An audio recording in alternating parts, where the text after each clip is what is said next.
अब इन गद्दार के नेताओं को ये पता है कि मैं 4 गद्दारों को लेके सत्ता में नहीं बैठ सकता, लेकिन अब उनके लिए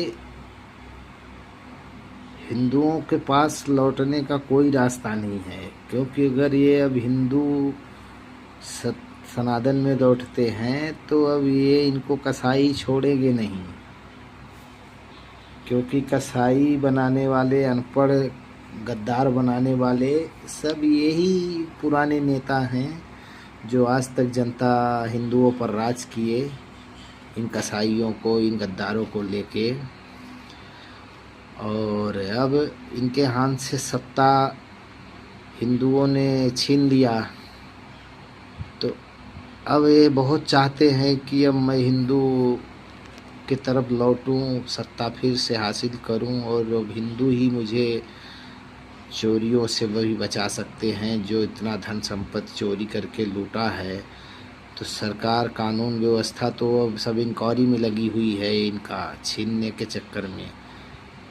तो बचा तो अब जनता ही सकती है, और वो भी हिंदू ही जनता बचा सकती है, क्योंकि इन 4 राक्षसों में तो दम नहीं है कि इनका सत्ता वापस कर सके। पर ये चाह के भी अब नहीं लौट सकते हैं, क्योंकि जानते हैं हिंदू एक साधारण किस्म का व्यक्ति होता है, भले ज़्यादा जनसंख्या में है, सत्ता ना दे लेकिन जान तो नहीं लेंगे जल्दी। पर ये कसाई, इनको गद्दार छोड़ेंगे नहीं। ये अगर इनको आधे रास्ते में अब छोड़ेंगे अगर ये गद्दार नेता, तो ये कसाई अब जानवर की तरह इन्हें ही काटना चालू करेंगे, इनकी ही औलादों को काटना चालू कर देंगे।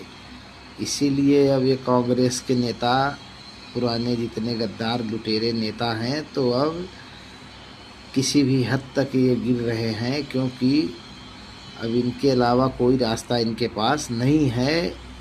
अब चाह के भी सच्चाई पे नहीं लौट सकते। अब मरते दम तक ये इन गद्दारों के, राक्षसों के ही गुलामी करते रहेंगे, क्योंकि इनके बाप दादाओं ने भी ऐसे किया, और इनका जब खून ही है गद्दारी का, तो फिर ये कहाँ से छोड़ेंगे। तो इसलिए अब सही व्यक्तियों को समझना होगा, सही लोगों को चुनना होगा, देश के युवा पीढ़ी को सही रास्ता देना होगा।